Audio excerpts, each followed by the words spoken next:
Baru-baru ini, Alea mendapat sorotan warganet karena didapati ikut mengantre tiket untuk menonton konser Noah di Ancol Beach City International Stadium, BCIS, Sabtu tanggal 3 Desember tahun 2023.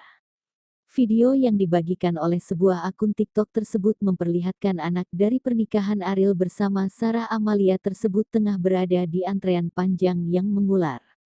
Alea tampak tak berbeda dengan penonton kebanyakan yang harus rela berdiri berjam-jam untuk dapat mengikuti konser bertajuk The Great Journey of Noah itu.